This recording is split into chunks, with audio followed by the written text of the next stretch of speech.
pessoal! No Direto da Redação desta quarta, eu destaco que as inscrições para a 10ª edição da Mostra Tum Tum vão até o dia 15 de outubro. O edital é para a seleção de apresentações musicais autorais e contemporâneas de músicos individuais, coletivos, bandas e grupos de toda a América Latina. Confira por meio do QR Code o regulamento completo.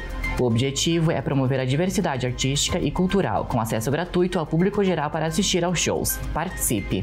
Também te conto de alterações do local de votação de 2 escolas da cidade para as eleições municipais de 2024. Confere aí!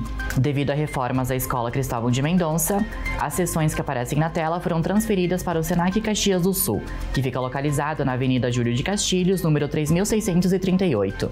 Já na Escola João Desorzi, todas as sessões foram transferidas para a Escola Esther Justina Troian Benvenuti, localizada no bairro Fátima, número 971. Em caso de dúvidas, acesse o aplicativo do e-Título. Lembrando que as eleições ocorrem neste domingo e a TV Câmara vai acompanhar de perto toda a movimentação. Oi, gente! No dia 6 de outubro, dia das eleições, nossa equipe de jornalismo vai estar direto das ruas te trazendo informações sobre o pleito. Vamos estar ao vivo na programação da TV Câmara Caxias, canal 16 da NET e também no YouTube. Não é mesmo, Rafa? É isso mesmo, Carol. E a partir das 5 horas da tarde, momento de apuração dos votos, tem programa especial direto do estúdio da TV Câmara Caxias. Vamos receber convidados e trazer toda a movimentação dos candidatos eleitos. Fique com a gente, TV Câmara Caxias nas eleições 2024.